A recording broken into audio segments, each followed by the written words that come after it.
num, num num, birdie num num.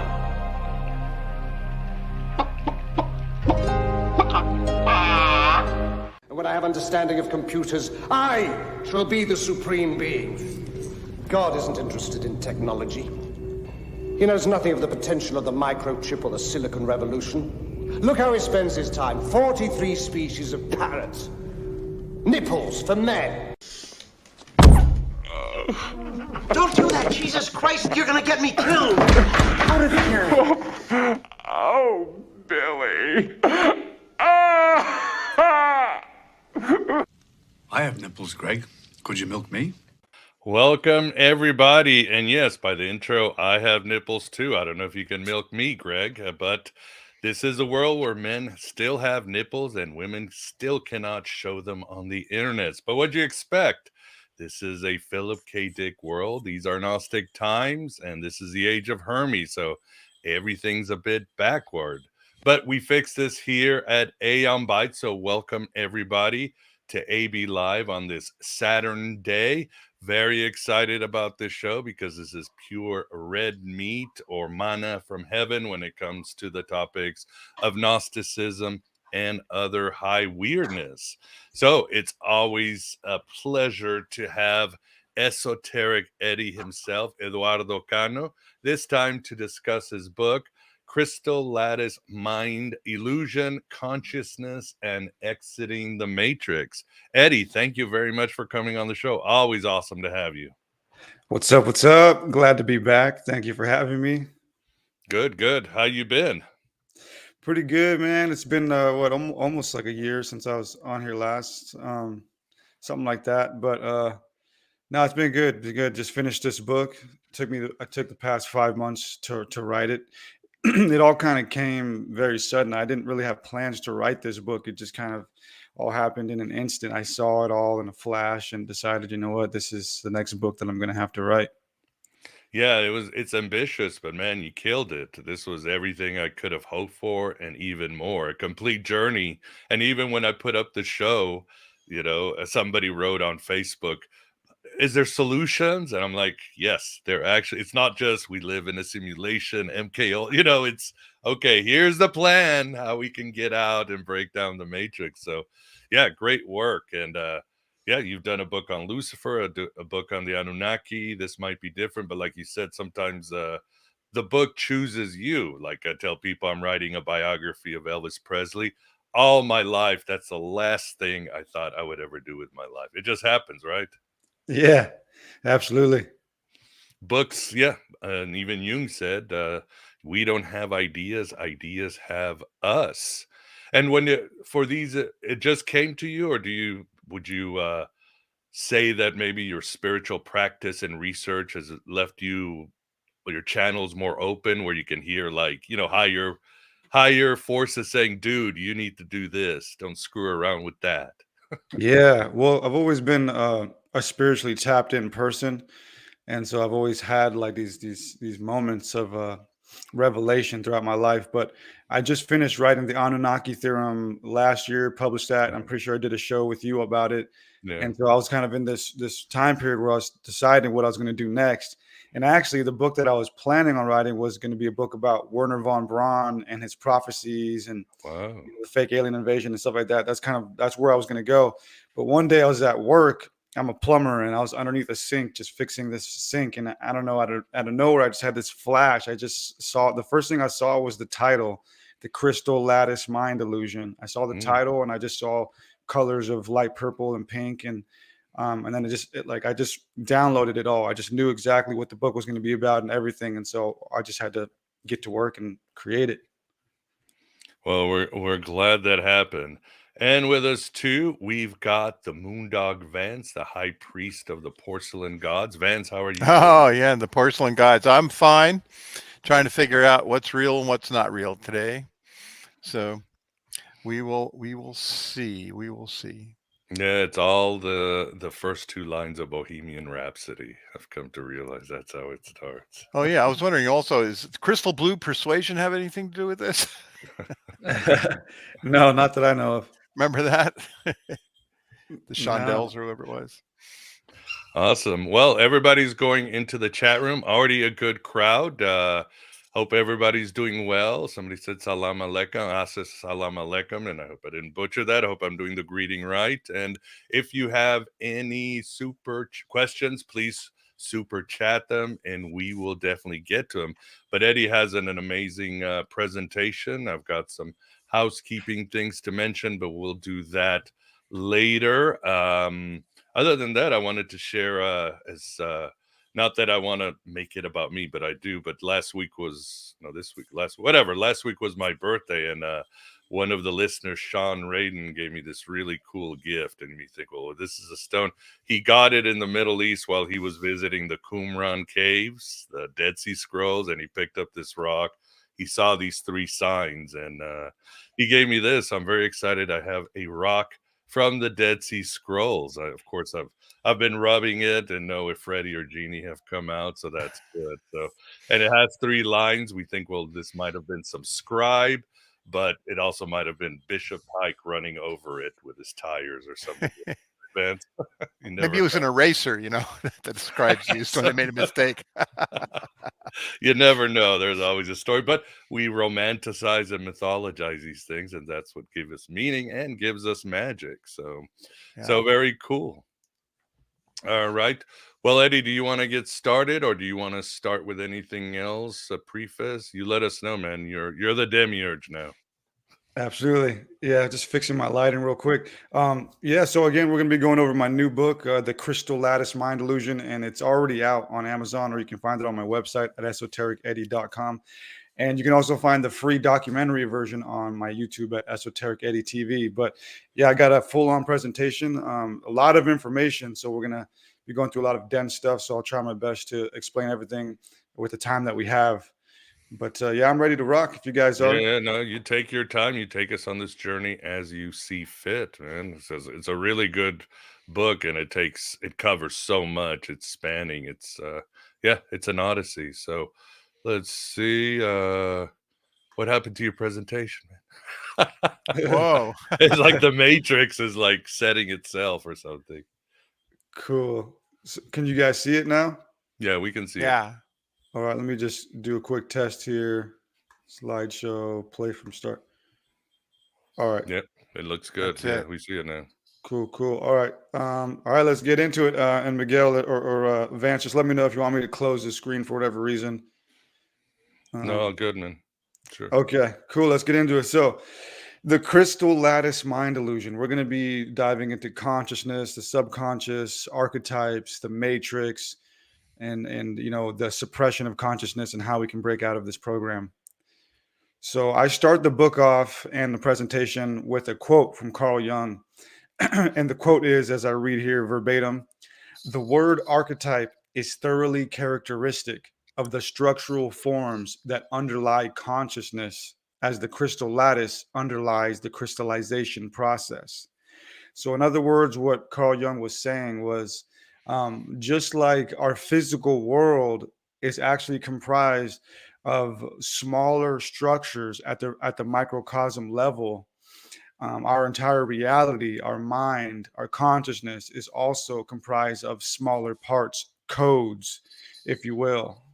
And that's important to understand as we go through this presentation. And this quote pretty much sums up the entire book if you understand it with everything else that comes with it. So let's break apart the mind illusion part first, and of the Crystal Lattice Mind Illusion. So we have 2 major parts of ourselves, right? The mind and body connection. Actually, real quick, I'm going to just pause. I'm going to see if I can share the screen while we can see us as well.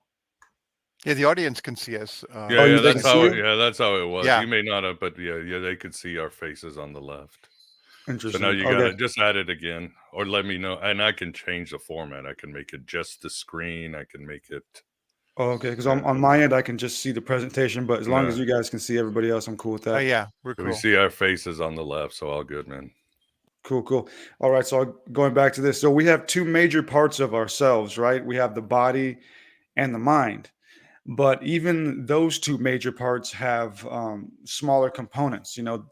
Most people walk around thinking that they're just one unit. They're just a body. I'm Eddie. I'm just a person, whatever. But the truth is, even that is false, because the body is made up of billions of parts. If you want to count all the cells, and if you don't even want to count the cells, we're still made up of all these different moving parts and organs and whatnot. So even the body alone is made up of a whole different lattices and structures.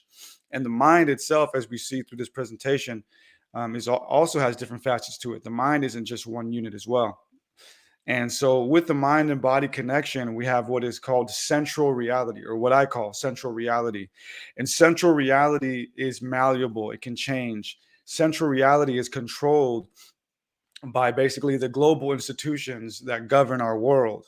So the mainstream narrative that we are told, that we are dictated by the global institutions, is what central reality is. And that can change, and it has changed. But whoever controls that basically controls the world, because we live in reality tunnels. So whatever narrative we're told, and whatever that is, the mass is going to ultimately believe, and that's ultimately what our reality is going to be based off of. And with the central reality, which we interface through our consciousness, we have the collective subpsyche, as I call it, or the collective subconscious, or collective unconscious, as Jung would call it. And with the collective subpsyche, we all interface through our subconscious. Just as we all have an individual conscious and an individual subconscious, we also have a collective conscious and a collective subconscious. And in the collective subconscious is where really weird things can happen, because in the collective subconscious is where all these nightmares and dreams and fantasies and fetishes reside, that I believe can actually gain a self-awareness, a sort of etherical AI, if you will, an egregore. And Jung believed this as well. And an example of this would be the miracle of Fatima. So this was an event that took place in Portugal back in the early 1900s. And what happened is 3 young kids in Portugal claimed to have been visited by the Virgin Mary. And for 3 days, she prophesied to them. And I believe one of the last prophecies is still yet to be fulfilled.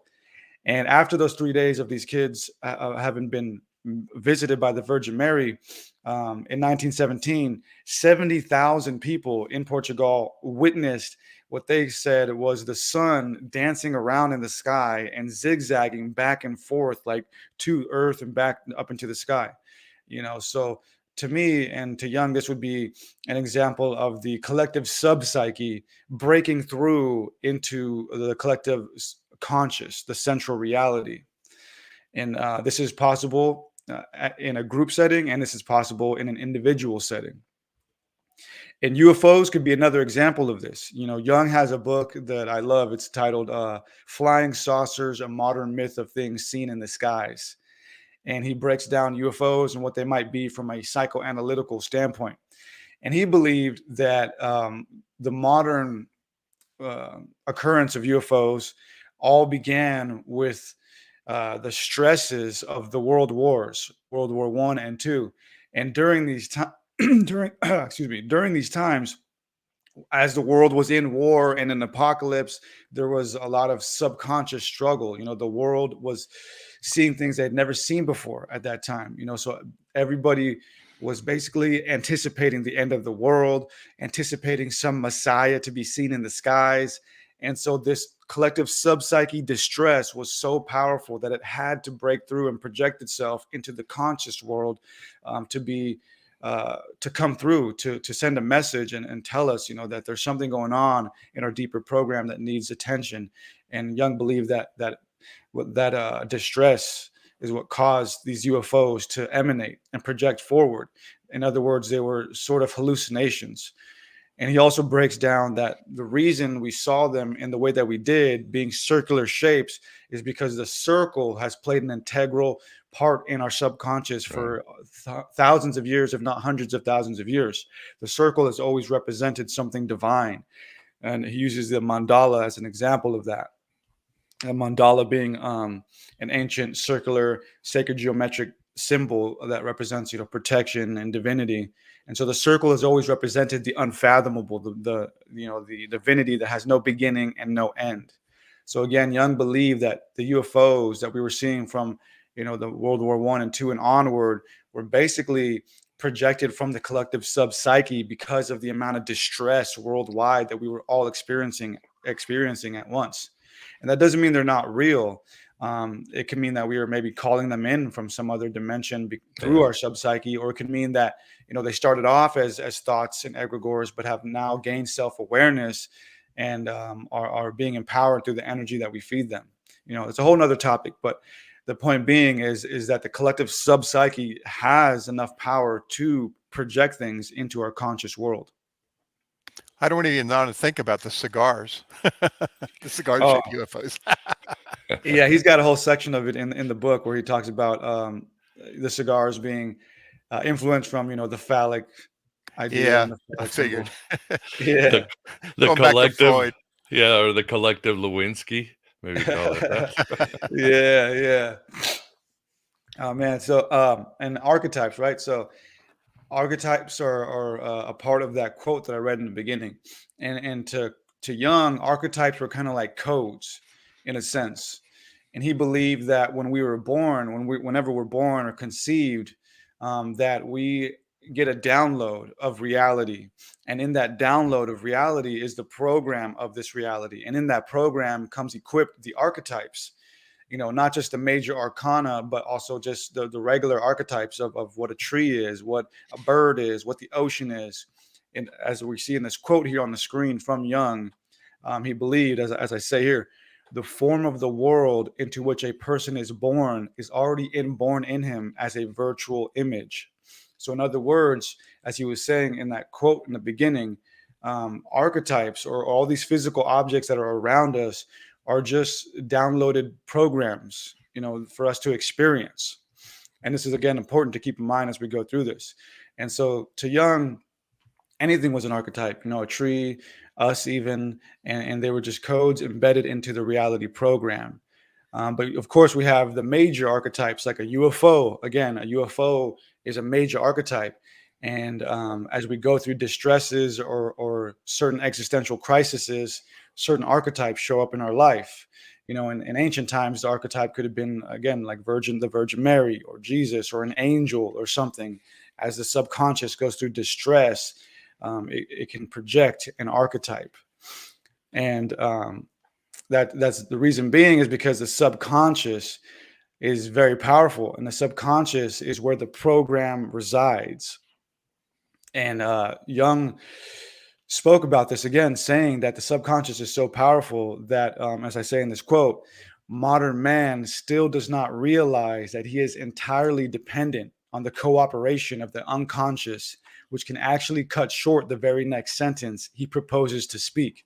He is unaware that he is continuously sustained by something, while all the time he regards himself exclusively as the doer. So again, we have two parts of the mind, two major parts of the mind, the conscious and the unconscious, or the conscious and the subconscious.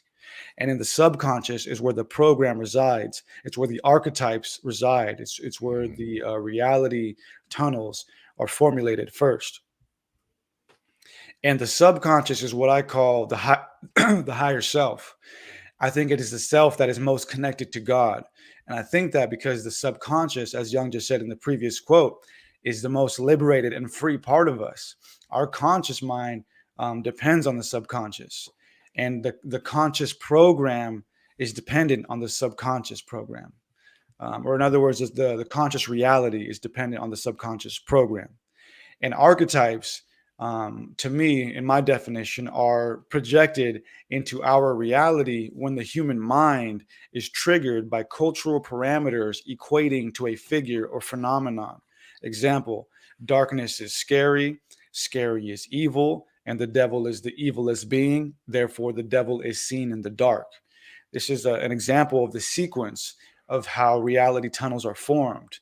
Again, by archetypes, by codes, by narratives that we are indoctrinated into. And again, the program of our reality starts in the subconscious. And we know this because in a simple example, it's difficult for us to change our habits. If it was easy for us to eat better or work out more or do whatever it is that we want to do, or stop doing what it is that we want to do, we would just do it. We would all be living our highest self. But it's not that easy. And it's not that easy because the program resides in the subconscious. So in order to change our lives, we need to go to the deepest parts of ourselves, the subconscious, the higher self, and rewire and change the program. And with that, we are a spiritual machine. We have the mind and the body. And again, even both of those major parts have smaller parts. And together we are a spiritual machine, and we should be operating harmoniously so that we can ascend into higher forms and have more capabilities in this life, as I'll explain later on. The brain is simply the VR headset that we use to toggle into this reality. What we actually are is consciousness. The brain is one part of us here, but it's more so the tool, the machine that we use to toggle here in this program. Yeah, well said. All right, so that was the mind illusion part of it. Now, the crystal lattice part of it, right? Or actually, before I go on, the mind illusion part of it, again, is the fact that we're not just a body, and we're not even just a mind right now. That's what we are ultimately, but right now we're the body and the mind. And the illusion part of it is that most of us just believe that we're just one unit. And again, that is not even true. The body's made up of hundreds of units at the very least. All right, so the crystal lattice part of it. Now, a lattice, in short, is basically the smallest structure in a physical object. Whether it be an atom, it's the smallest structure made up of atoms. So, for example, in a crystal, the lattice would be like a cube made up of, for example, 4 different atoms or 4 different particles.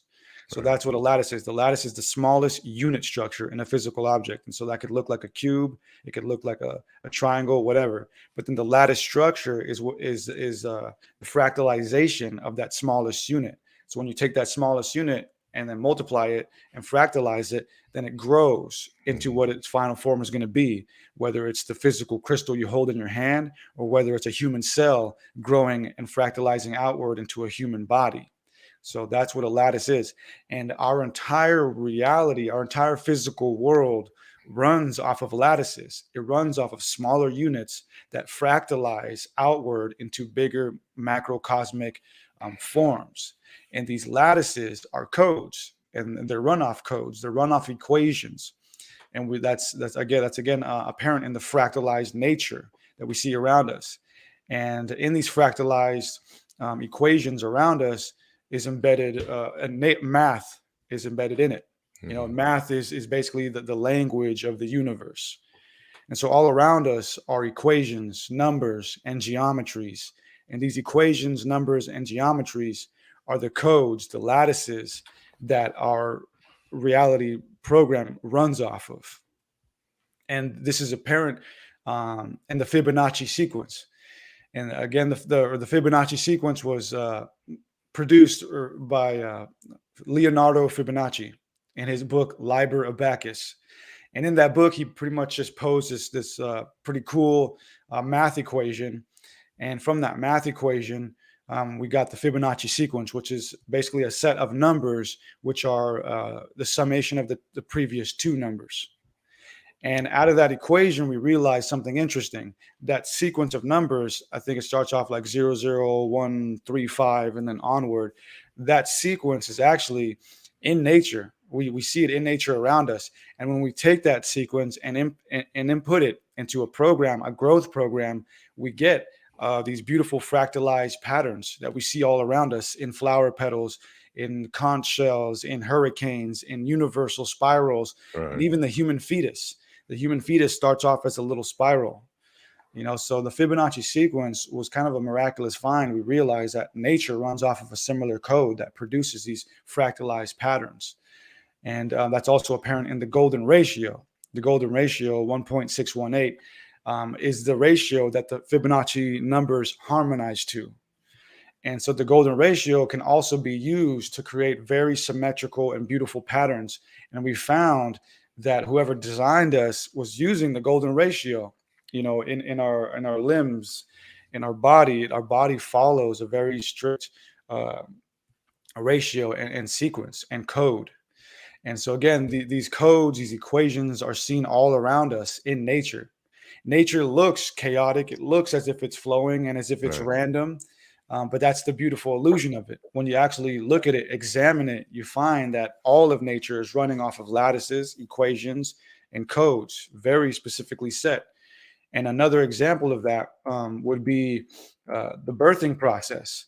It takes approximately, give or take, 9 months for a human to be born.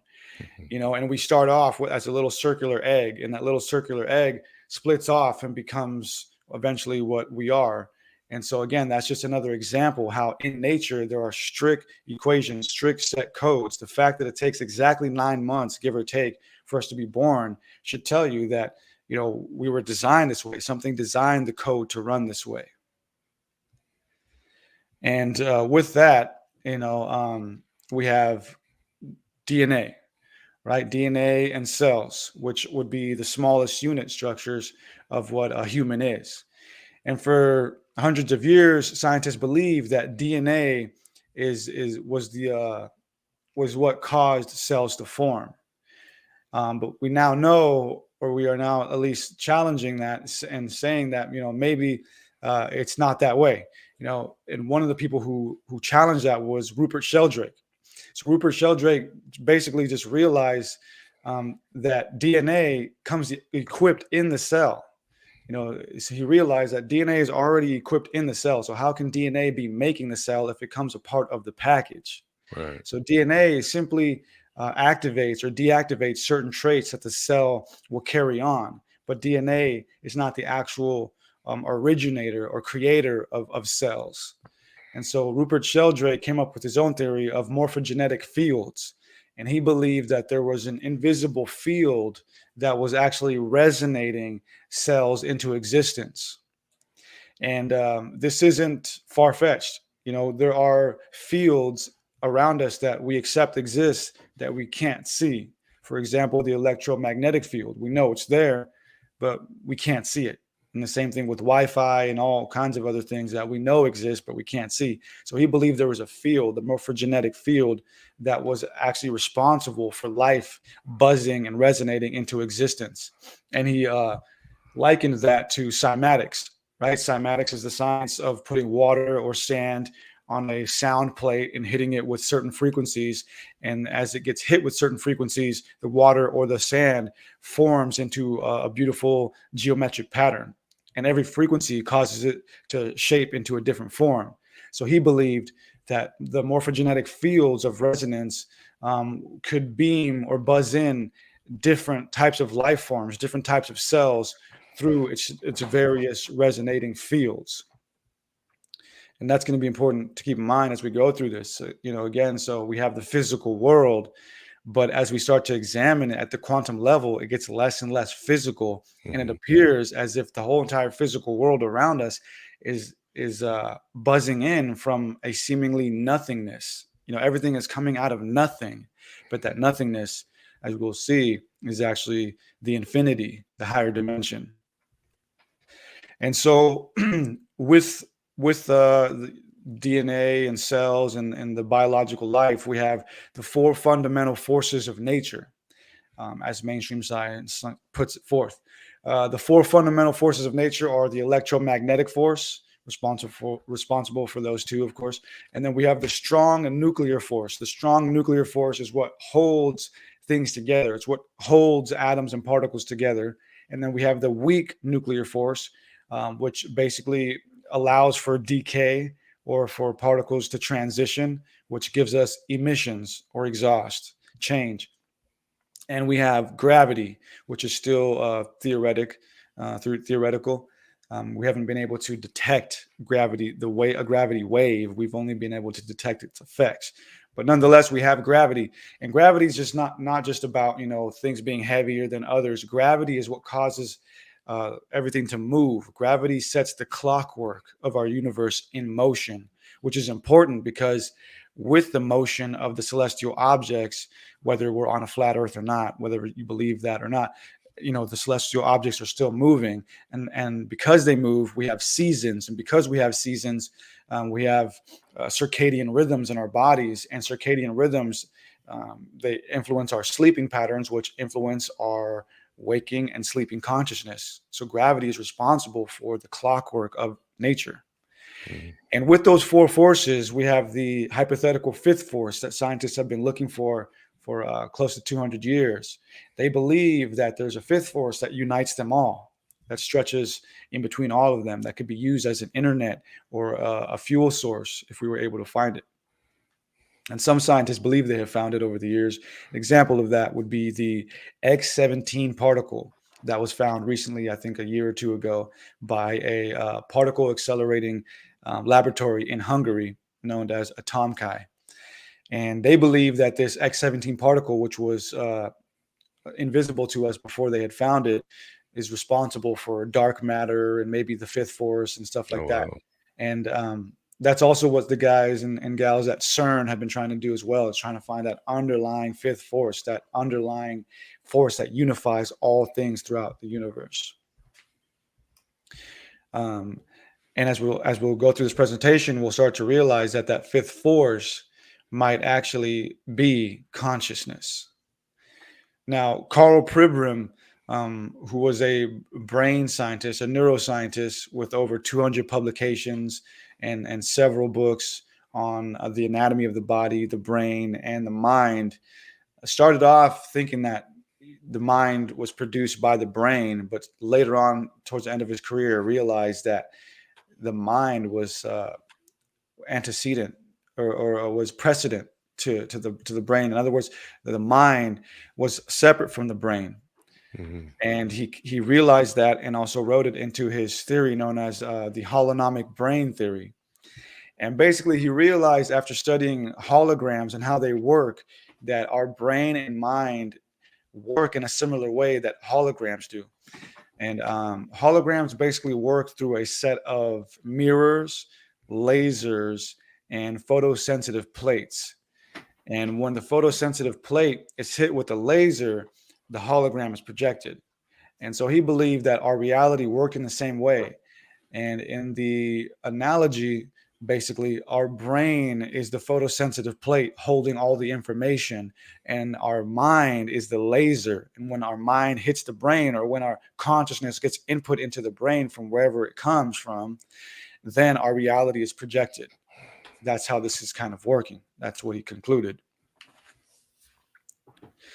So that's pretty much the Crystal Lattice Mind Illusion before we get into some of the deeper aspects of it. And the definition that I have for it in my book is that it is the concept that reality is comprised of the physical and non-physical working in conjunction to construct our universe. The crystal lattice part of it is the fact that both the physical and non-physical operate from code system. The mind illusion aspect has to do with the conflict of neglecting to realize that we are more than just the physical. That is the crystal lattice mind illusion. Now let's dig into ancient cosmologies for a bit. What did the ancestors think about the universe and how we were created? So the Enuma Elish, coming from the Sumerians, tells us that in the beginning, Apsu and Tiamat created the elemental gods through having their waters mingle. So we're told that their waters mingled, which is important to keep in mind. And we're also told that at that time, nothing had been named yet, which is also important to keep in mind. In the Egyptian text, we're told that in the beginning, there was a watery darkness, and that the first self-created being, Atum, created the elemental gods in the physical world by speaking with the Nun, who was the watery darkness. And in the Rig Veda, the Hindu cosmology, we are told that in the beginning there was a cosmic water. And through the cosmic water sprang forth the eternal one, the original consciousness. And also in Hinduism, we're also told that the Om is the vibration that sustains all physical universe. And in the Torah, all three of these are reflected when we're told that God, the Ruach, whatever that may be, was floating above the waters. So again, we see these waters in the beginning. And we're also told that God bring forth physical life through word. Again, as he said, let there be light. So in all of those, we have three key similarities. We have a watery darkness, a self-created consciousness, a God, and we have life being spoken into existence. And all three of those are what I call the cosmic ether, that watery darkness, who was the mother, the mother of all ethers, the mother of all waves. And we have the creator consciousness, God, if you will, who created all the other consciousnesses that exist in the world or in the universe. And we have what I call the Om vibration. The creator consciousness with the cosmic ether created the physical world, the material world, through vibration, through speaking, as we're told by the ancestors. And this is corroborated in quantum physics. Quantum physics tells us that everything is made up of vibrating particles. So our physical world, the entire physicality of our universe, is sustained by vibrations. And words are nothing more than vibrations. They're frequencies. And when our creator created us and everything, it had the power of manifestation at will. It could take imagination and word, which is frequency, and create at will. And we have a microcosmic version of that. We all have an imagination. We all have word, and we can bring our imaginations into fruition, into existence, not at will like our God can, like the creator can, but we still have a microcosmic version of that. And so altogether, those three components were what I call the ancient matrix, the first three components that were the building blocks for everything else that came afterward. And with that, Plato was, I guess, one of the first to realize that we are living in a simulation. He believed that everything around us were emanations, projections from some source reality. He believed that this reality was a facsimile reality, a false reality, a shadow reality, and that everything, including us, is being projected from what he called the essence, some mainframe, some source, some infinity. And this is also apparent or reflected in his cave analogy or his cave allegory, which I'm sure you're all familiar with. Yeah. And so consciousness, right? So now we're starting to realize that, we're not just a body, that there is something more to consciousness. And A.C. Bhaktivedanta, who was a prolific Swami and writer, wrote about consciousness and reincarnation in his book, Coming Back to Life. And in that book, he tells us that there are different kingdoms of consciousness. There are differing levels of consciousness. There is the plant kingdom, there is the animal kingdom, and the human kingdom. And he believed that the human consciousness was the highest form of consciousness as of now, and that it was a part of those kingdoms, and that it is our responsibility because of that to take the consciousness that we have and curate it and elevate it to an even higher form. We have a privilege and a responsibility in the human consciousness that we have. And as we see in the quote on the screen here, he believed that it was our right and our responsibility to do so. And so consciousness has differing levels to it in itself, and not to say that animals or insects aren't conscious. I think they are, but I think they just have a different level of it. And some of them are actually starting to exhibit higher levels of consciousness. Some of them are evolving as well. And I think it was our creator's plan to ultimately have us be upgraded. I think it was always in the creator's plan for us to slowly be upgraded to the point where we would be able to receive in full who we are and what it is. And with the differing levels of consciousness, we have the lower forms, which I call static thinking and autonomic thinking. And we experience this in our day-to-day life. When you're zoned out, that's you operating from autonomic thinking, from static thinking.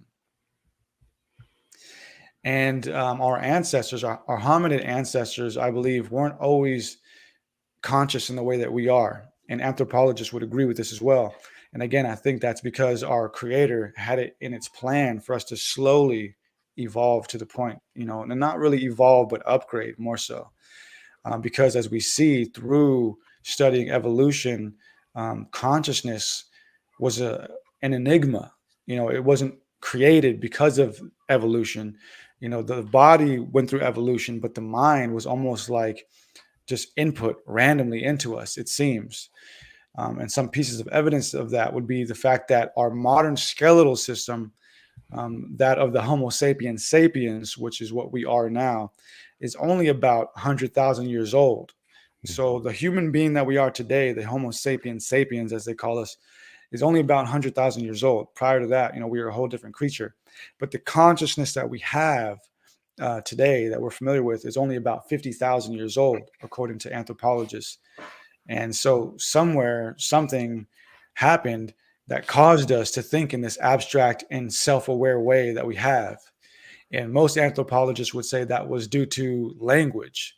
They believe that language and metaphorical language is what caused our consciousness to shift into the way that it is now. And Terence McKenna would agree with that in his stoned ape theory. Right. Which states that our ancestors were eating psychedelic mushrooms, and through that they created languages and metaphors and abstract thinking. So both him and the anthropologists agree on that point. But nonetheless, something happened that interjected the consciousness into the Homo sapien body and made us become self-aware. We were turned on by something or someone. And Alfred Wallace, who was the co-founder of the theory of natural selection, and who also was a colleague and friend of Charles Darwin, who helped him come up with the theory of Darwinism, later renounced his beliefs in the theory of evolution and believed that the theory of evolution could not account for how abstract and unique the human mind is. And he wrote about this in a lot of letters that we have available to us today. And in one of those letters, he said, as I quote, "I know that non-human intelligences exist, that there are minds disconnected from a physical brain, that there is therefore a spiritual world. This is not, for me, a belief merely, but knowledge founded on the long continued observation of facts," so on and so forth. So he was an interesting guy. He was actually attending a lot of seance parties towards the end of the 1800s. Oh, wow. Which were very popular at that time. A lot of people like to get together and try to summon spirits and play the Ouija board and stuff like that. And so he was attending a lot of these, and he witnessed, as he writes in some of his letters, tables levitating, spirits emanating forth from nowhere, people mediating spirits and talking in tongues and stuff like that. So because of these experiences, he concluded that the mind was way more powerful than scientists thought. It was way more powerful, and it was coming from a whole different dimension. And the brain and evolution was not producing the mind. It was probably the other way around. And in this quote on the screen, he basically says, he was basically disproving, or not disproving, but rejecting the idea that the brain produces the mind. Because to him, as he says in this quote on the screen, if one molecule can't produce consciousness, then what difference does it make if you add 10,000 more molecules to that one molecule? It's not going to produce consciousness. So in other words, the brain is just a tool that is used by consciousness. It's not producing consciousness. And so with that, we have the mainstream theories of consciousness. And in my research, I found that there are 4 major theories out there right now. And I'm not going to go into major detail as to what they are, but you can see on the screen, these are the names of the 4 mainstream theories. And all of them, as I write in my book, pretty much say the same thing. They say that we are all robots, that the brain takes a multitude of senses that it is processing simultaneously and collects them. And that collection of simultaneous stimuli is then projected as the illusion of consciousness, the illusion of a 360 experience. That's what they believe. But we all know that's not true. We know that's inherently not true because we have a unique self that we experience. And these mainstream theories of consciousness, they only explain how autonomic thinking works, how static thinking works, the thinking of a bug. They don't explain why or how we have such an abstract, individual, unique self. And with that, we have all kinds of new theories about our reality and our mind that have been coming out. And one of those is the triadic dimensional vortical paradigm theory that was put together by Vernon Knepp, who's actually the leading scientist on deja vu, and Ed Close. And they presented this in 2011, and they had been working on it for at least a decade, probably more. And what they realized was that the Einsteinian model of our physical world was no longer relevant. It could not explain all of the phenomena in our universe, in our reality, specifically stuff that was happening at the quantum level. And they came up with at least 49 conundrums that could not be explained by the Einsteinian model anymore. And one of those was the Cabibbo angle. And I'm not a scientist, so I had to read a lot of thick papers and all kinds of things to barely begin to wrap my head around what these guys were saying. And the Cabibbo angle is one of the conundrums that I could fairly understand. And basically the Cabibbo angle or anomaly is this phenomena of particles phasing in and out of existence. So particles, again, they vibrate, but they also phase in and out of existence. So how could that be? How could we be here, but the very most fundamental lattice of us be phasing in and out of existence? And so they went back to the drawing board and they scrapped all the known theories and rewrote them all so that they could make sense with what we know now.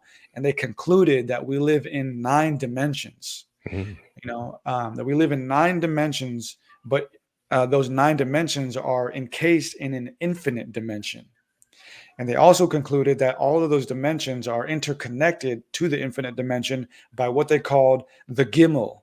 I don't know why they called it that, but they called it the gimel. That's a Hebrew letter. What's that? Gimel is a Hebrew letter, so maybe is it 9? Is that what it is? I don't know. Maybe it stands for 9 or something. I'll look it up. Yeah, but they realized that the gimel, that interconnected force, third level of the Hebrew alphabet. But the gimel, they realized is consciousness. They concluded that consciousness is what interconnects all the dimensions to the infinite dimension. And so consciousness has been deemed as the hard problem by physicists and quantum physicists. And this term was created by the now famous philosopher David Chalmers. And he stated this in a famous speech at a conference of consciousness in Tucson, Arizona, back in 1994, the year that I was born, actually, strange enough. But he stated that, basically what he said is that it's the easy thing, or explaining how the brain reacts to stimuli is easy. That's easy. But the hard problem is explaining why the brain would need consciousness, why the brain would need a self-abstract identity. The hard problem is explaining why evolution or the brain would need consciousness. And so he was basically stating that, the brain doesn't produce consciousness. We've now come to the point where we're shifting the focus. We don't really, the evolution and these Einsteinian models don't work anymore. Consciousness is much more fascinating, much more powerful than we used to think.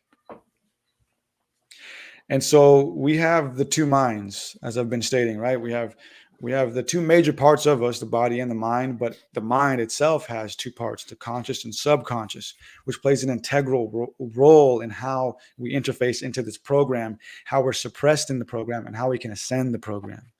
And there's been a new theory that has come out recently last year on the subconscious, which I call the deja vu theory. I don't know what the actual theory is. I don't know if they have one yet, but it was led by scientist Andrew Budson. And in this theory of the subconscious, Andrew Budson states that basically everything that we do, every action that we perform in our conscious life is actually dictated and thought of first by our subconscious mind, like faster than the speed of light. So in other words, our conscious actions and life is kind of a puppet being wielded by our subconscious. So basically all of life is kind of like a deja vu moment that is being acted out from the subconscious. And he also goes to say in this quote on the screen, what I stated earlier, that the subconscious is where the program resides. And that's why it's difficult to change our lives, because we're relying on our conscious self when we need to be going deeper into our subconscious self and reconnecting to our highest self in order to change our reality tunnels. And the subconscious mind used to play a much more, integral role. It used to play a much more, just much more a crucial role in our day-to-day life back in our primal years. And this is seen in the fact that we have an internal dialogue or an inner dialogue.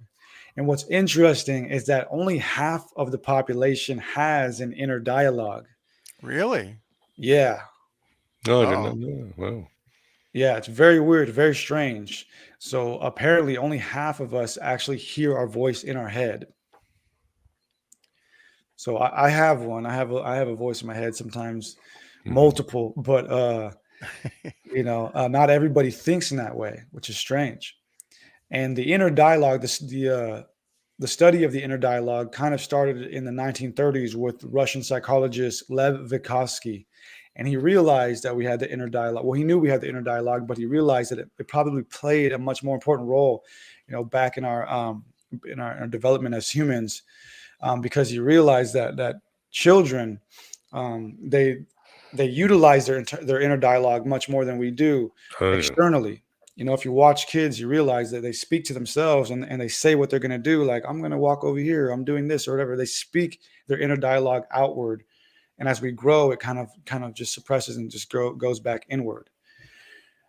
So we have this inner dialogue, but only about half of us have it. So that tells us that, it was probably a part of something bigger, in our early development as humans. And another person who believed that was Julian Jaynes. And Julian Jaynes came up with the bicameral mind theory. And so the bicameral mind theory states that this inner dialogue, which is very faint in our human functions these days, used to be much more integral. He believed that this inner dialogue actually used to be very, very vocal and prominent, thousands of years ago, and that we actually used to hear a full-on other voice in our head speaking to us, and that our ancestors perceived this other voice to be either the voice of God, the gods, or dead relatives, or some spirit, and that it was common and normal for us to have these two voices in our head. And he believed that that's what the gods were, or this other voice in our mind. And what's interesting is that most functions in our body, like sight and smell and taste, all have a counterpart in the other hemisphere. So we have two hemispheres, and each function has a counterpart in each hemisphere. But interestingly, the function of language is only active in one hemisphere. We have another part in the opposing hemisphere, but it's deactivated. And we now know that in schizophrenics' brains, both of those components are activated. And that's why they hear the voices more prominently. And so that tells us that this inner dialogue, this voice of the subconscious, used to be much more prominent and slowly faded out for some reason, or was discontinued in the newer models of human beings. And so that can mean a lot of things. It can mean that maybe we used to commune directly with our creator, with God, with the other dimensions. And Julian Jaynes believed, like the anthropologist and Terence McKenna, that our minds changed when our language changed. He believed, as is stated in this quote on the screen, language is an organ of perception, not simply a means of communication. He believed that our language used to be much more rudimentary, and as it got more abstract, our reality changed, and the need for that inner voice kind of faded away for whatever reason. But what's important here is that, again, we're told that language changes our consciousness. It changes our reality. And as our ancestors told us through the story of the ancient matrix, our creator manifested everything through language, through the spoken word, through the Om vibration. So language is important. Narratives are important. What we tell ourselves and what we are indoctrinated is very important. And an example of that would be money. Money and it is a language per se. Money doesn't actually exist. We created money and the money system. It's just paper, but it's a language, a contextual reality, a reality tunnel that we use to toggle with each other and in central reality. And so we can come up with all kinds of different systems and ways to live. It's just all is based off of what we tell ourselves and each other. And with that, we have an interesting story told to us through Kabbalah, through mystical Judaism. And in a story known as the Shavira, the breaking of vessels, we are told that the Ein Sof, the unknowable light, God, created a universe before this one. And in that universe, Ein Sof attempted to put a part of itself in all of its creations. But that light was too powerful and everything shattered and exploded. So that entire universe exploded. And so in the second universe, the one that we are currently in, Ein Sof had to commit what is known as Simsum, self-limitation. So it had to draw back some of its power and only put a little bit of it in everything so that we could live, so that we could be sustained without exploding. And so that would explain why God is seemingly nowhere, yet kind of everywhere all at once. And it's also kind of an allegory to me as to how our creator had to draw itself back and had to allow us to slowly develop and slowly upgrade to the point where eventually we'll be able to receive its full light, receive in full what it is and who we really are. We're not ready for that. So we're slowly being prepared for that moment of singularity, if you will, when we'll finally be ready to accept what this all really is and who we really are. Awesome. And the Matrix directly drew from this when Agent Smith said the first reality was, wonderful and everybody loved it, and it blew up. It didn't last. Wow. Yeah. Somebody was reading the Kabbalah, huh? Yep. So with that, we have the matrix energy grid work, or there you go, the word matrix. But so that was consciousness. We just went over consciousness, and we'll get back to that and how consciousness is powerful and our mind is powerful.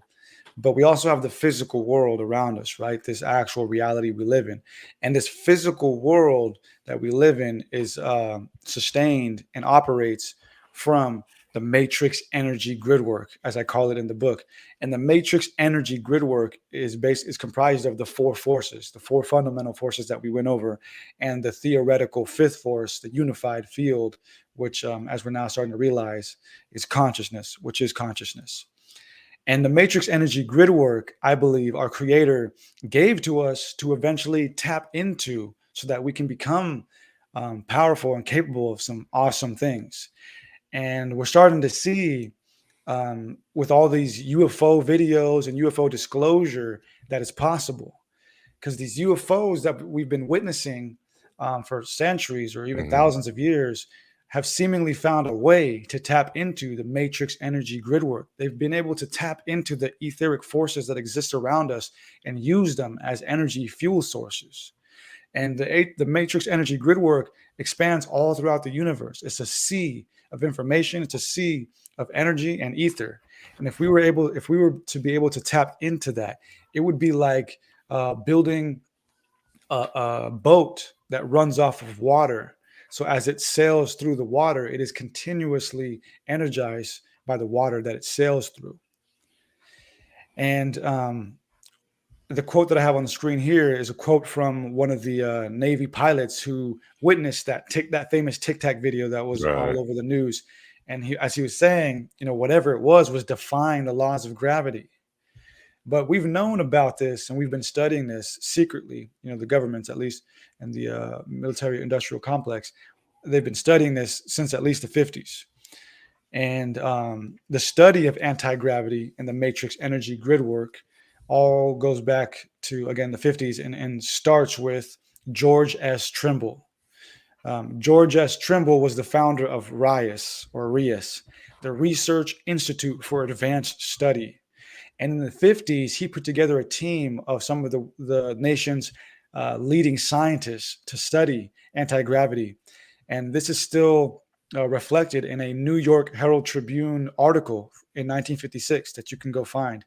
And in that article, it stated again that, Trimble was putting together the top scientists to study anti-gravity, this, and that.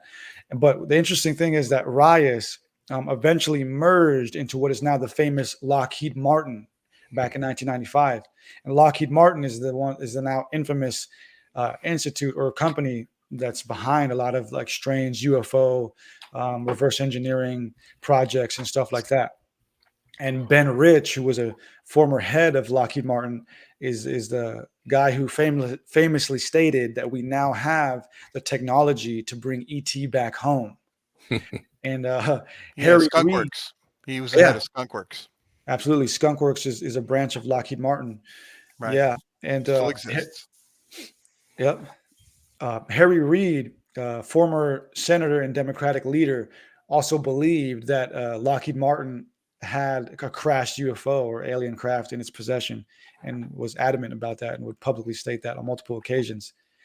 And Clarence Kelly Johnson, founder of Skunkworks, interviewed Ben Rich, who was famous for the ET comment, on UFOs and asked him, how do UFOs work? How are they working? And how are they defying the laws of gravity? And Ben Rich replied that they work in the same way that ESP does, in the sense that all points in the universe are connected.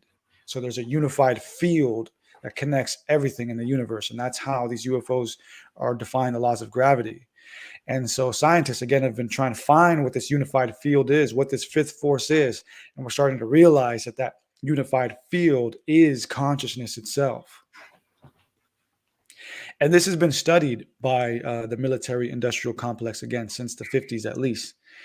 And in a paper by NASA from the 70s titled Field Resonance Propulsion Concept, which you can go find, they speak about this, saying that, we could technically tap into the unified field, the four forces. And if we could achieve space-time travel, from here to the other side of the universe. And in a paper more recently in 2011 by the Defense Intelligence Agency titled Quantum Tomography of Negative Energy States in the Vacuum, we are told the same thing. These scientists who put the paper together were explaining that, if we could tap into these matrix energy grid works, we could have a fuel source, a self-renewing fuel source that could allow for great power. Of course, all these guys want it for weapons and defenses and stuff like that. But I think our creator intended for us to find these grid works and to be able to tap into them eventually with our consciousness, which reality is the true bomb. Yeah. And Nikola Tesla thought this as well. And he knew this. And he thought of us as a spiritual machine as well. And the quote that I have on the screen, he called us the little engine of inconceivable delicacy and complexity of construction, unlike any on earth, which is hitched to the wheelwork of the universe. So to Tesla, we were little engines, we were spiritual machines. And he believed that it was in our destiny to tame nature, to tame the forces of nature and utilize them to, our wildest desires and dreams. And he believed that there was an underlying force that connected everything. And he called that the luminiferous ether. And he likened that to the Hindu Akasha, where the Akashic records come from. And he believed that at the underlying force of everything was that internet, and that we could tap into it. And in a speech that he gave in 1938, about 5 years before he died, he claimed to have come up with two fascinating discoveries. And he didn't tell us exactly what they were because he was still working on them, but he hinted at what they were. And in those two discoveries, he says that one of them had to do with gravity. And he claimed that his discovery having to do with gravity would shatter all the known theories of gravity. And the other theory that he had discovered, or the fact that he had discovered, had to do with all of the matter of the physical world going down to the smallest structure to the biggest structure. And he was very excited about this, but again, he passed away about 5 years later, so we never got to find out exactly what he meant. But we can deduce from what he already told us that what he discovered was probably that gravity, or the unified field, was consciousness. You know, as he already stated, he knew that there was a luminiferous ether all around us, and that it was our destiny to tap into it. So we can probably assume that he realized what we're realizing now, that there is a unified field, and that unified field is consciousness. All right. So with that being said, there was a wonderful study that came out last year that proved the universe is not real. So they say. What they actually proved is that the universe is not locally real. And there were 3 scientists last year in 2022 who won a Nobel Prize in physics for proving that the universe is not locally real. Now, what that means is that, well, let's break this down a little bit. So in physics and in quantum physics, we have the terms locality and non-locality. And locality basically equates to Einsteinian science. You know, we're just a physical body. Our brain produces consciousness, the end. That's locality. Non-locality states that consciousness is superior to physical matter and is actually separate from physical matter, and that quantum entanglement and the properties of the quantum world can actually defy the laws of physics. That's non-locality. And they proved this to be true last year after they proved that quantum entanglement is real. Now, quantum entanglement is the phenomena of 2 particles creating a connection that can send information no matter how far apart in the universe they are. So that's quantum entanglement. It is a shared connection between 2 particles that can send information to and from each other, no matter how far apart in the universe they are, faster than the speed of light. And Einstein refuted this in a famous paper back in 1935, now called the EPR paper, the Einstein-Podolsky-Rosen paper.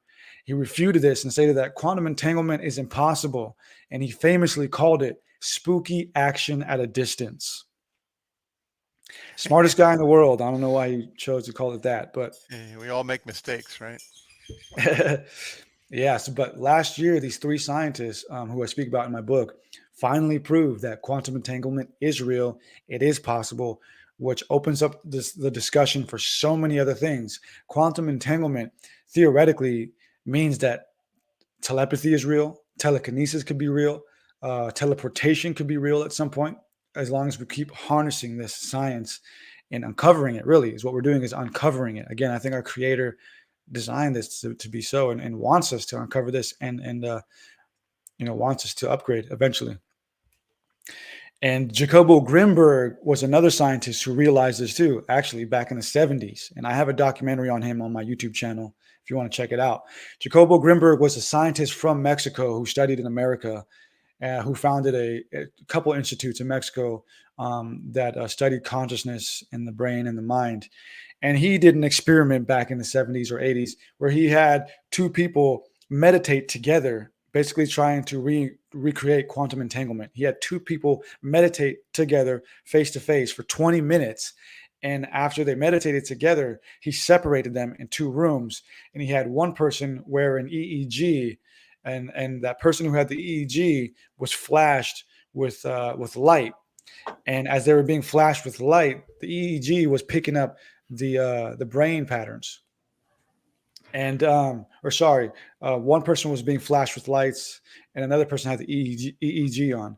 But basically, as he did that, as he had them separated in rooms, the person who was being flashed with the lights, or there was one person being flashed with the lights, and the person in the other room, their brain was responding in the same way that the person who was being flashed with the lights was. So in other words, their brains were reacting similarly, or as if they were experiencing the same thing. And so what he realized was that their brains had made a connection through that meditation. And he believed that that connection was made in what he called the pre-space structure. So he believed that this physical reality was a hologram. It was an illusion. And that there was an underlying reality, a source reality called the pre-space structure, where everything was encoded and programmed and then input into this reality or played out in this reality. And he believed that that pre-space structure is where the hyperfield existed. The hyperfield, in other words, is the source reality, Plato's essence, and that our brain and mind connected to the hyperfield, the pre-space structure, through what he called the neuronal field. So we have a connection to the pre-space structure and the hyperfield through our consciousness. So we interface here, but really we are residing in the pre-space structure. And so that's kind of obvious, right? Because where does the definition of protons, electrons, quarks, where does that all come from? It's not inside the physical universe. The thing that makes an electron everywhere has to reside somewhere and not here. Exactly. Right? Exactly. And that's what we're starting to realize. This reality is it's a small dimension. It's just one dimension, a part of the many, many others that are existing. And Jacobo Grinberg also talked about us being individual human conduits for the hyperfield, which is important to keep in mind as we start to talk about how consciousness is suppressed later on. So we are all individual conduits to the hyperfield. So there's a kind of a feedback loop system, whatever the hyperfield or the main source program dictates to us, we ingest and then we feed it back. So it creates a feedback loop system. So whoever controls the hyperfield or central reality controls what all of us download. But we can affect the hyperfield. If we start to wake up and start to change what we think, we can input that into the hyperfield and it gets fed back into us. So we'll get more into that though later on as I talk about how consciousness is suppressed. But with that, we have Project Gateway, which is a CIA paper that was put together in the 1980s, specifically titled The Analysis and Assessment of the Gateway Process, which I also have a documentary on. This paper was a summation of the work of Robert Monroe. And Robert Monroe was a radio broadcaster who realized that our brains can produce some very interesting things when they are hit with certain frequencies. And so we have two hemispheres in our brain, and each hemisphere responds to stimuli differently and also has different functions. But what he realized is if we meditate and harmonize our hemispheres through frequency meditation, then we can create some very powerful feats. For example, through hemisync, which is his technique, harmonizing the two hemispheres, we can induce astral projection, we can induce lucid dreaming, we can have out-of-body experiences and traverse the different dimensions that exist. And so again, I think it was our creator's intention for us to eventually do this. We have these different components of our physical body and our minds. This spiritual machine was meant to be utilized to do these things. And in this paper, Project Gateway, it is stated by the CIA who put it together that our universe is just one giant hologram. It's all one hologram that we are interfacing into from the other dimensions. Or maybe a hologram of holograms, of holograms, of holograms. Yeah, I think that there are reality tunnels, again, like the central reality, the narratives that we're told, all these little spin-offs that the news tells us every day, they're all reality tunnels within reality tunnels, within reality tunnels. Right, exactly. But with that, also in my book, I kind of detail just a little bit about the Chinese experiments on consciousness. And the Defense Intelligence Agency was actually monitoring some of the Chinese experiments back in the 70s. And the Chinese and Japanese experiments with consciousness started with a guy named Leping Zha. And he later helped found the Institute of Somatic Science of Yunnan in the 1980s, and which also later helped found the International Chinese Parapsychology Association in Hong Kong. And both of these institutes have conducted studies on consciousness, on ESP, and these different things. And one of the founding professors of these sciences over there, Yi Feng Chang, was conducting experiments with blind children. And he claims to have helped these blind children expand their consciousness to the point where they could see with touch. They could actually tell you what's on the paper, what color it is. And he claims that these children, through their strengthened consciousness, could talk to each other through telepathy. And he claims that he helped them achieve this through different meditation techniques. One of those being Qigong, one of the famous and ancient meditative techniques from that area. And he claims that all of this is possible. All of this was possible through his theory of the thought field. Again, this unified internet field that connects everything throughout our universe. All right, so now we're going to get into the reptilian brain network. The juicy stuff, yes. Hey, my ex-in-laws. Hey, right? So again, we have the body, the mind, and both of those have their different components. And they're meant to be harmonized. They're meant to be utilized so that we can tap into these energy grid works around us to manifest at will and live our highest self. But we have the reptilian brain network that stops us from doing that. And the reptilian brain network is any organization, person, or even ourselves that basically keeps us trapped in the lower autonomic thinking. And one of those would be the archons, right? I don't need to explain who the archons are, or Gnosticism, or the not here. Yeah, not here. You're all familiar with it. So we know what Gnosticism is and what they believed about our universe and how this universe is fake and it's ruled by the demiurge, and the demiurge had his gang of friends, the archons, right? And that the demiurge and the archons keep us trapped in the reincarnation samsara cycle, the soul cycling trap. And the archons are the rulers, right? Archon means ruler, right, or rulers. So anything that rules us in this life is an archon by definition. Mm-hmm. And so the reptilian brain network is a network of the archons. And I call it the reptilian brain network based off of the actual reptilian part of our brain. So we have what is called the R complex in our brain. And that was termed by Paul MacLean back in the 1950s in his triune brain theory. Mm-hmm. In our brain, we have a part of it, the R complex, that is responsible for the instinctual traits, the more primal traits, sex, fear, fight or flight. That's what the R complex, the reptilian brain, takes care of. And also the reptilian brain is responsible for autonomic thinking. So whenever you're zoning out, like if you're driving home and you're zoning out or whatever, whenever you're in a zoned out state, your brain and mind are operating from the reptilian brain, the R complex. And the quickest way to evoke the reptilian brain is through the usage of fear. And so all around us, the reptilian brain network through the archons of the entertainment industry, the health industry, the governmental institutions, all these different things, they evoke it through all these different avenues by hitting us with subliminal messaging, sex, fear, competition, all these things that we see around us every day evoke our reptilian brain. And we're kept in that reptilian brain subtly. It's all around us, just very subtly enough to make us think that, we're operating independently, when really we're consistently being kept in this subtle, low vibratory state of the R complex.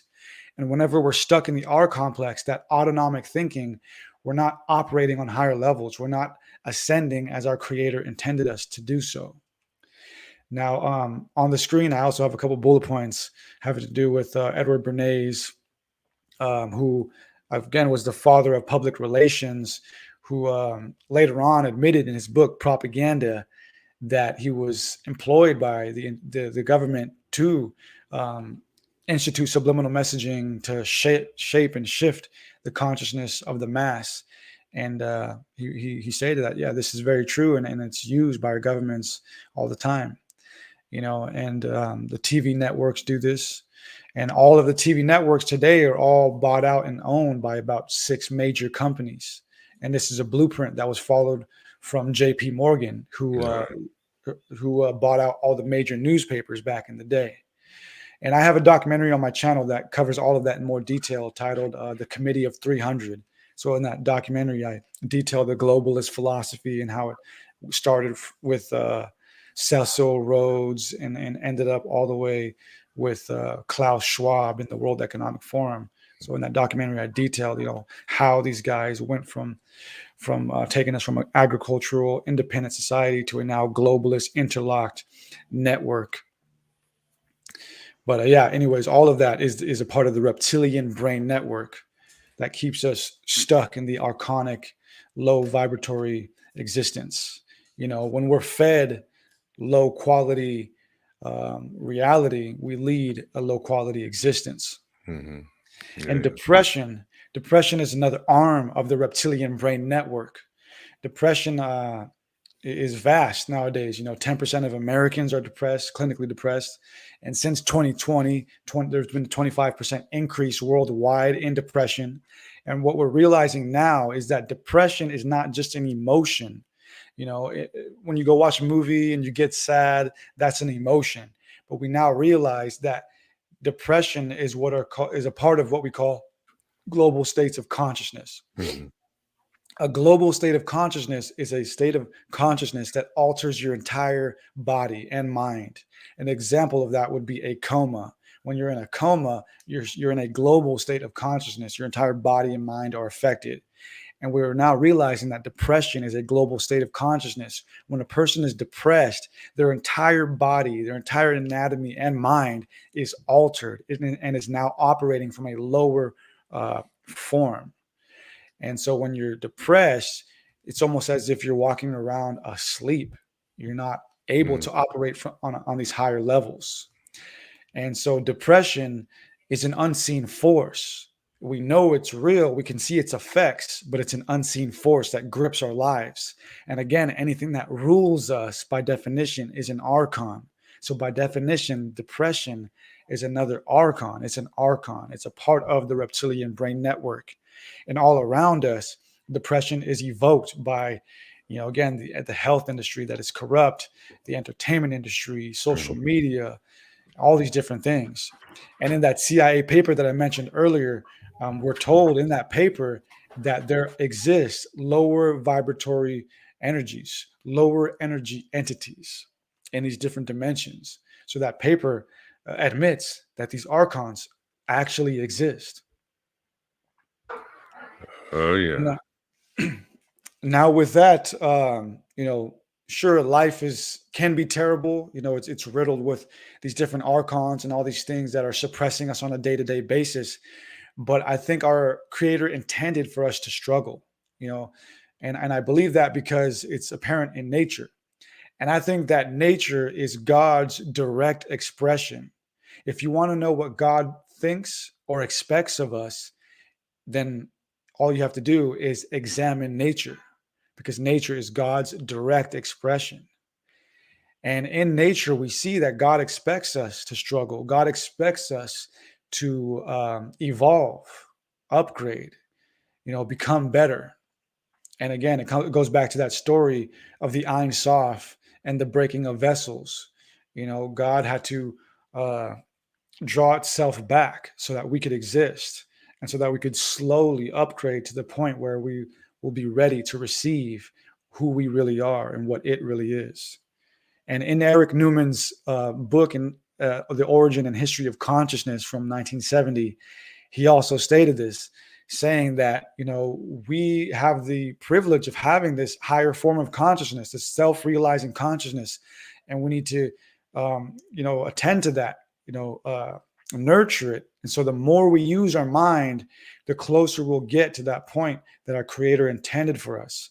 But the more that we're suppressed in the reptilian brain network and stay in that stagnant state of autonomic thinking, the less we'll be able to do that. So we need to keep utilizing our mind. We need to keep utilizing our consciousness and upgrading and elevating. And so ascending the program, how can we start to do that? There are very practical ways that we can actually start to ascend this program and break from the reptilian brain network. And it all starts with realizing that we're not just the body. It goes back to that mind illusion aspect. You need to first realize that you're not just the body. You are also the mind. You are two major parts, the body and the mind.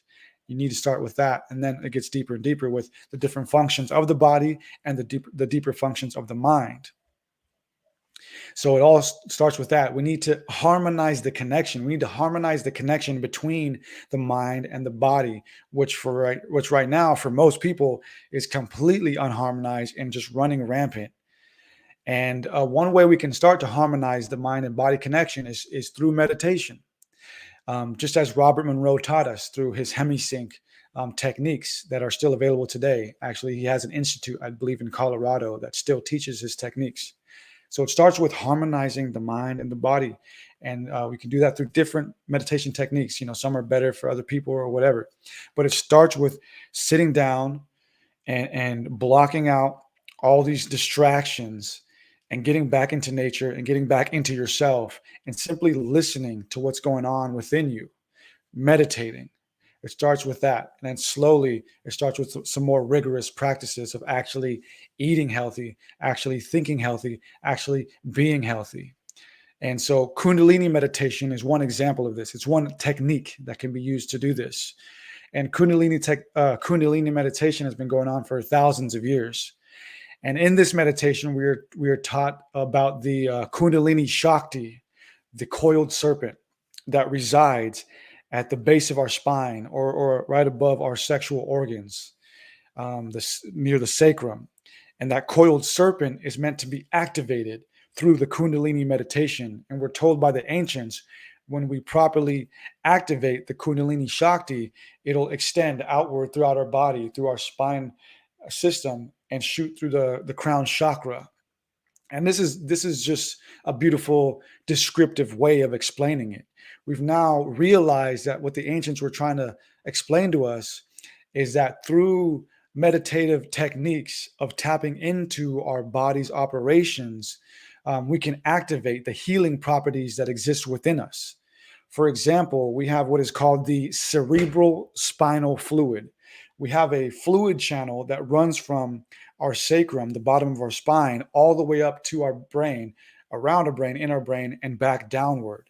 The cerebral spinal fluid is responsible for discarding bacteria and viruses, and also responsible for dispersing beneficial properties throughout our body and brain. And in the NIH's National Library of Medicine, there's an article on cerebral spinal fluid. And in that article, it states that one way to activate it and get it moving and flowing properly is through yoga, through yoga and meditation. Because what yoga and meditation does, it helps open up the channels, open up your breathing, open up your arteries, open up all these things that are usually constrained and contracted due to the fast rat race that we live in. And so what the yogis were doing for thousands of years was activating these things, activating the cerebral spinal fluid, activating the healing properties within us. And another aspect of the Kundalini Shakti, apart from the cerebral spinal fluid, is the vagus nervous system. The vagus nervous system runs from the brain and outward to all the organs throughout the body. And the vagus nervous system is very important. It acts as an internet channel from our brain to our organs. So our organs speak to each other through the vagus nervous system. And the vagus nervous system helps calm the body. It can help calm it. It can help heal it. It has autonomic healing properties. Our body has autonomic healing properties. For example, the beating of the heart is autonomic. Our breathing is autonomic, and our healing is autonomic. When we get cut, our body automatically heals itself. And this is miraculous. It's a miraculous thing that we take for granted. So what the yogis were trying to do, and what we can do through meditation and through activating our body's functions, is heal at will, not just physically, but also emotionally and spiritually. We can actually theoretically get to the point where at the extreme, we could cut our arm off, and through Kundalini Shakti and manifestation at will, grow our arm back. I mean, that is technically possible. Our body shows us that is possible. And I think agreed. Yeah. Yeah. And I think it's our Creator's intention for us to reach that level of healing our body at will, taking control of our body's functions at will. And so, again, going back to that self-healing, and we realize this through different experiments. In my book, I go over an experiment that was conducted by Michael Levine. Michael Levine did some experiments on tadpoles. And what he realized was that growth patterns were being conducted by the body through bioelectricity. So when we cut ourselves and our skin grows back, it grows back through bioelectricity, the electricity and the energy that exists within us. And he realized that through working with tadpoles and larval salamanders. And he did this amazing experiment with that, where he took the electrical growth pattern of a tadpole's eye and then created an imprint image of that electrical growth pattern, and then lasered it onto the embryo of a tadpole, and actually had a tadpole grow an extra eye in its stomach. Yeah. So you can see what his food is at the end of the day. Yeah. He's like, oh yeah. I'm eating too many carbs, man. I want to see those frogs, man. I try to find a picture of them, but I can't. I want to see those frogs with eyes in their bellies. But the important thing is that, again, getting back to the codes, right? Like our growth patterns are coming from these bioelectrical codes, and we can tap into those codes, and we can take power. We can wield them through our willpower if we break through the reptilian brain network and start to take control of our bodies again by doing these practices. But with that comes generational trauma, and I'm just so you guys know, I'm getting ready to wrap this up. I know I've been going for what, like an hour and a half now. Oh no, it's been great. People are loving it. The audience is engaged, man. Keep going. No worries. Yeah, no worries at all. All right. Yeah. So with that self-healing, not just physically and emotionally, but it also comes with the spiritual healing of trauma. Right, because we inherit trauma, and that trauma can be damaging in many ways. And so for many, many years, scientists were trying to find the part of the brain that they thought stored memory, the theoretical engram, as they called it. And one of those scientists was Carl Lashley. He studied the brain and tried to find where memory was being stored for 30 years until he realized that memory was not being stored in the brain. We've now realized that memory is actually synonymous with consciousness. In other words, consciousness is what carries memory.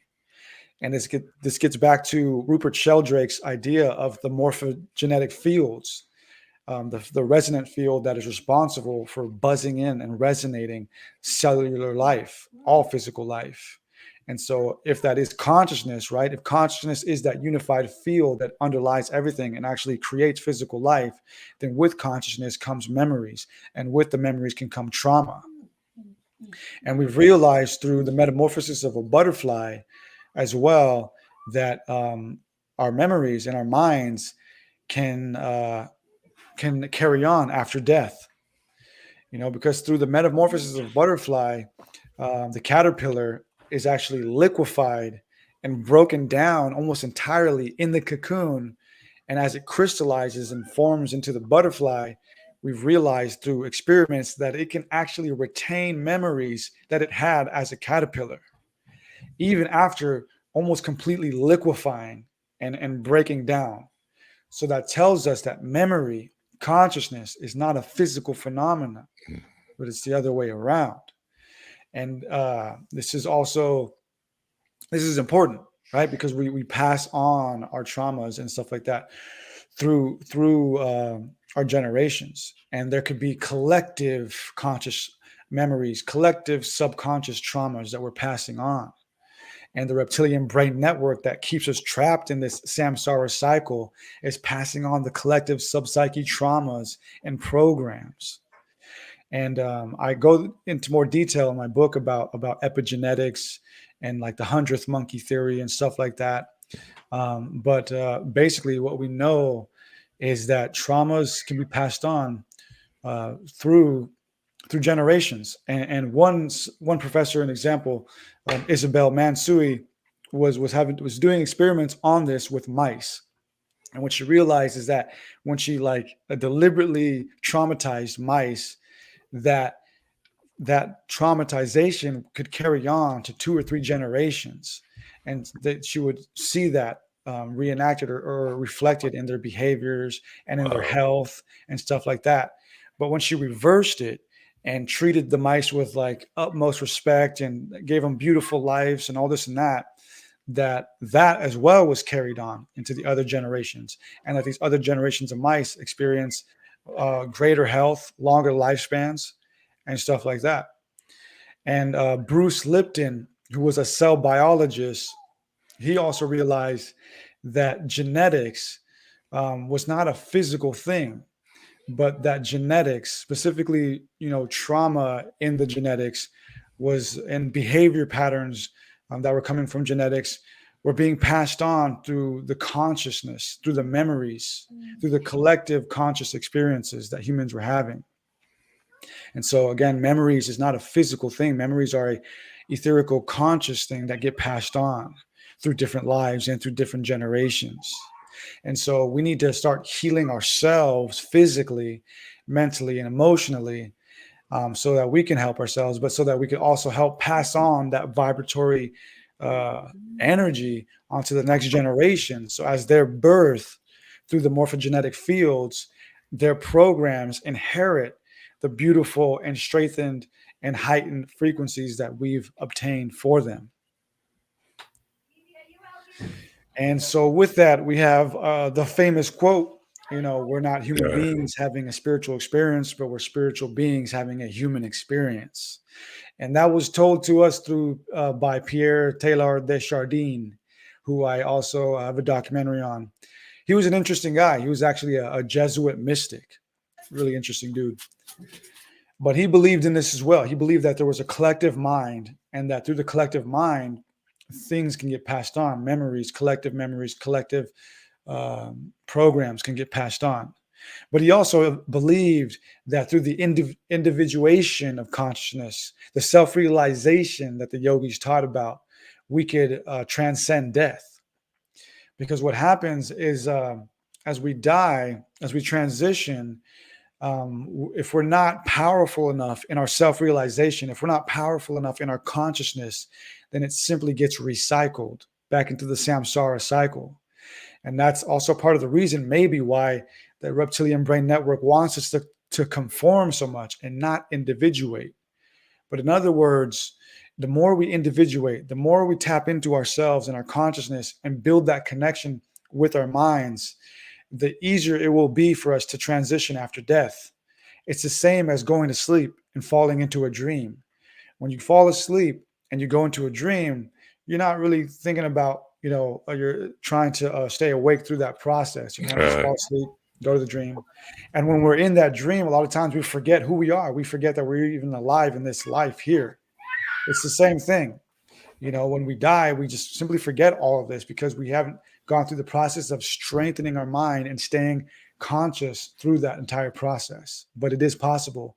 And I think it was intended for us by our creator. And so let's talk about the source. What does happen when we die? Do we go back to the source? What is source? Well, I think source, again, is the ancient matrix, those original 3 components, the mother, the cosmic ether, the father, if you will, the creator consciousness, and the child, which was the Om vibration, that manifestation at will that can create any physicality at will. But source can also be thought of as like the Akashic records, where infinity exists, where all things exist, where all information exists and is stored. But do we even want to go back? This is something that I've been thinking about more recently. I don't think it's necessary for us to go back to source. And I don't even think that we're privileged to go back to source. I don't think that just because we've lived a life as a good person on earth for close to 100 years, we get to go back to source. There are various dimensions. And so I think if anything, if we're even privileged enough to leave the samsara cycle, there are still other dimensions we have to deal with. Source is like the ultimate last thing. And I think that when we go back to source, that's when we've pretty much exhausted and tired ourselves as ascended beings and are ready to go back to source. And I think going back to source means completely absolving ourselves of our individuality and allowing ourselves to go back to the creator consciousness, to the ancient matrix, and allowing it to take us back in and do with us as it will. But I don't think our creator intends us to go back. I think our creator intends us to ascend this program first and play around with all the other dimensions and maybe create our own universes, create our own planets and stuff like that, but it all starts with going inward, going inward and committing what I call higher self retribution. When our creator manifested us, each one of us, it created us to be immortal, infinite. But when it created us, what happened is that when it created our higher self, our lower selves were also created. Incidentally, I believe our higher self is existing in source or near source, and our lower self, our avatar self, who we are right now, was incidentally created. But then the even lower self, the shadow self, was also incidentally created. And so what I think is that in order to get back to our higher self, we have to reconcile all of those selves. We have to reconcile our shadow self with our avatar self, which is who we are right now. And once those are reconciled, then we conjoin those to the highest frequency of who we are, our higher self. And once all three of those are reconciled and we've committed higher self retribution, then and only then can we have the true conscious expansion and awareness of knowing past, present, and future, and receiving what our creator intended for us, which is knowing exactly who and what we are and who and what it is. And so with that, we have the Crystal Lattice Mind Illusion. That is the presentation. Oh, that was brilliant. Thank you. Bravo. Yeah, bravo, senor. Muy bien. That was a journey, and it was interesting. I'm luckier because I've read your books. I'm like, haha, there's so much more.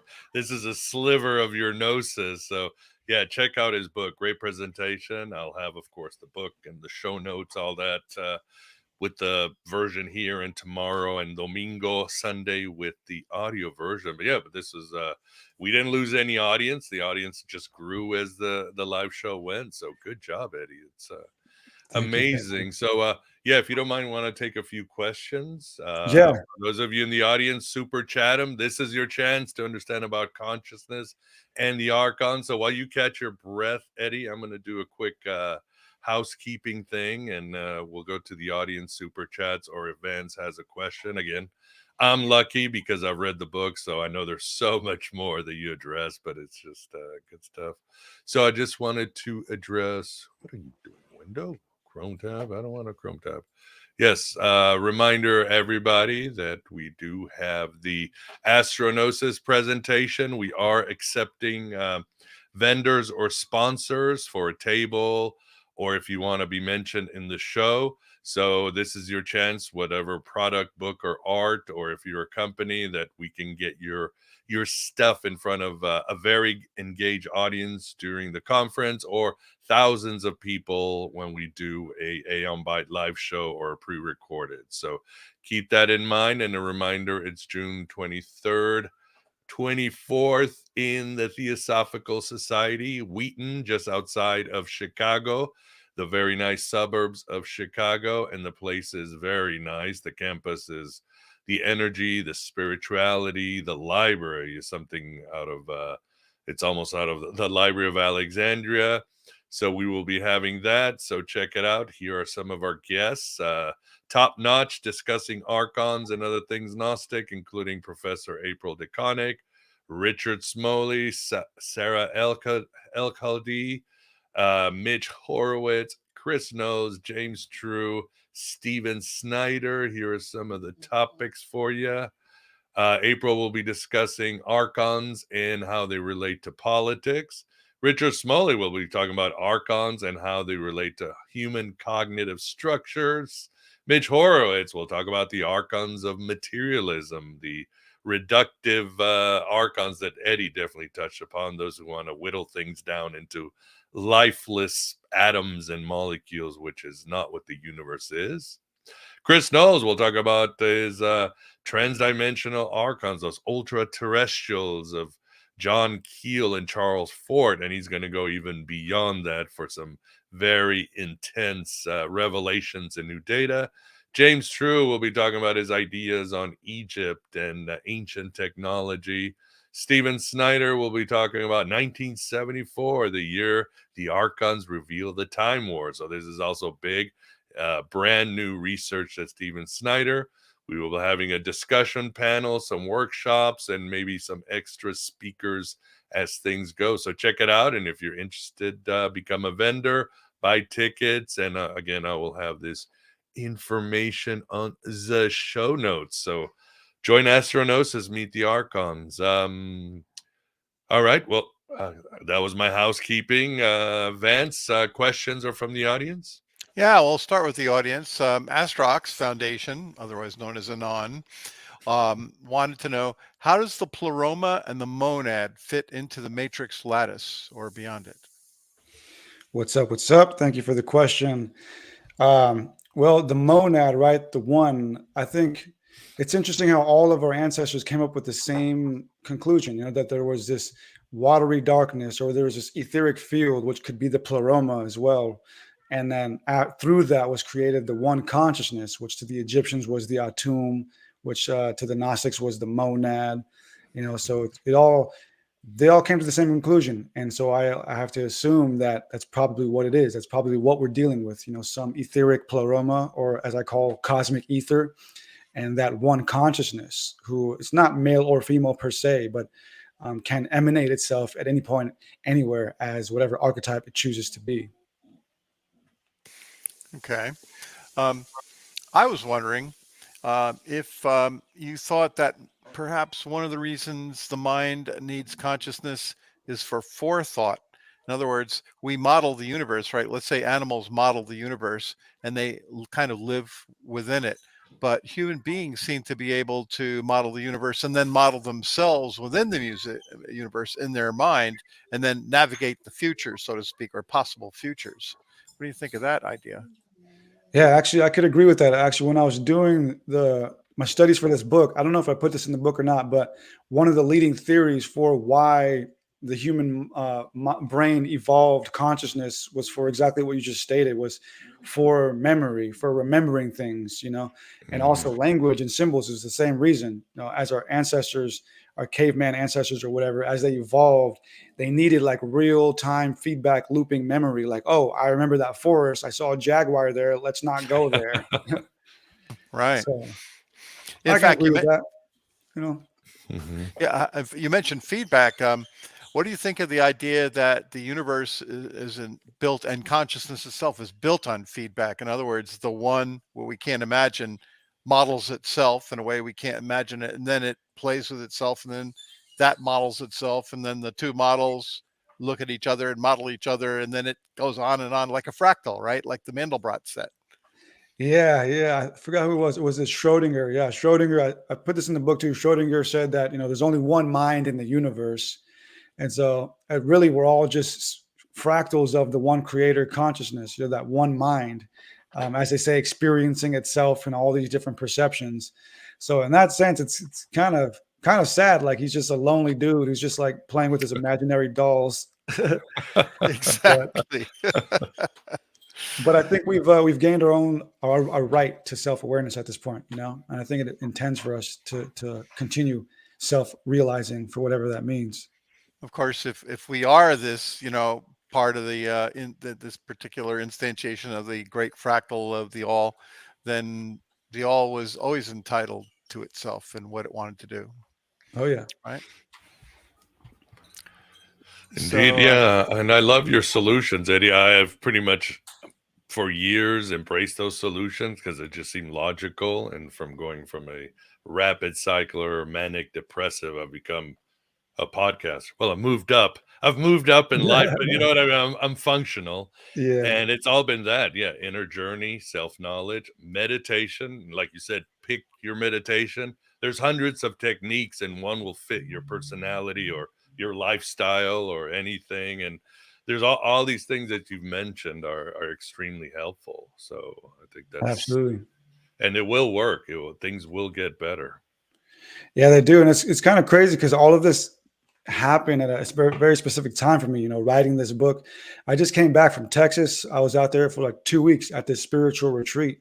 Oh, wow. And it's funny, I just finished writing the book right before I left to the spiritual retreat.